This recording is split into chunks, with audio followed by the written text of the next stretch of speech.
ought to be returned to the country it came from, and Deborah should know why. A pity I'll not be able to see her face when she reads what I write now.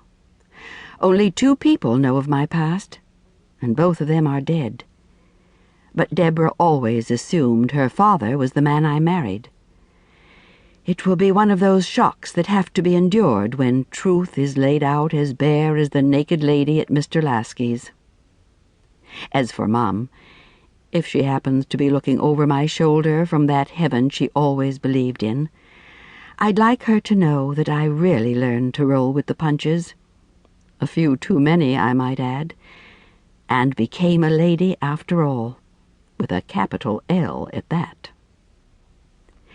"Lordy," she'd say, "but just listen to me, slipping back into how we talked in Oklahoma when this is 1980. And I long ago learned to speak what Linton called impeccable English, and have known my share of prime ministers and ambassadors, a dull lot usually. But how easily the mind slips into the past at my age. I don't tell my age now, and I don't look into mirrors either. Beauty is beauty, and I had it in abundance. But whether it was a curse or a blessing is not for me to say. Grams told me it was my fate, and look at the lines in the palms of her hands. But Mum's lips would only tighten, and she refused to look, saying stubbornly, "She'll do fine if she's ladylike and learns to roll with the punches." When I was young, I told people I came from a circus family.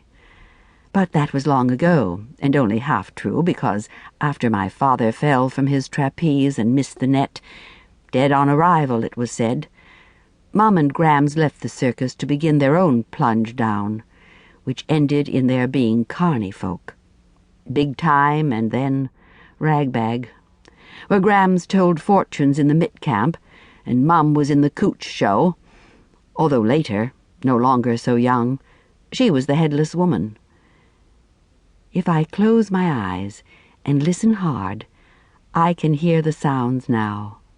The steam organ on the calliope pumping out its rollicking music, the screams from the loopoplane, the shuffle of 100 feet tramping the midway, the smell of sawdust and hot grease and popcorn. I can hear the talker shouting his come-ons, the grinders and openers shouting their spiels to the tip.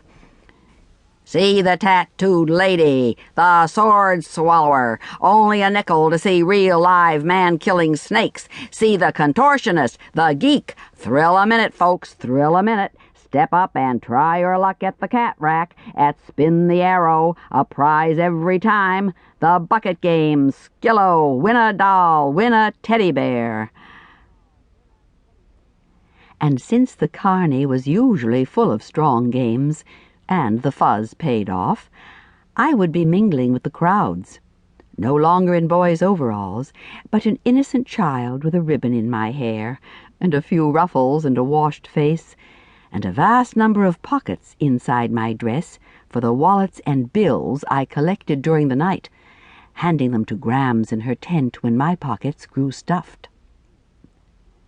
I had good fingers for a pickpocket, Grams told me, long and tapering, the first and middle fingers nearly the same length, and she made me take good care of them and rub glycerin or petroleum jelly on them every night.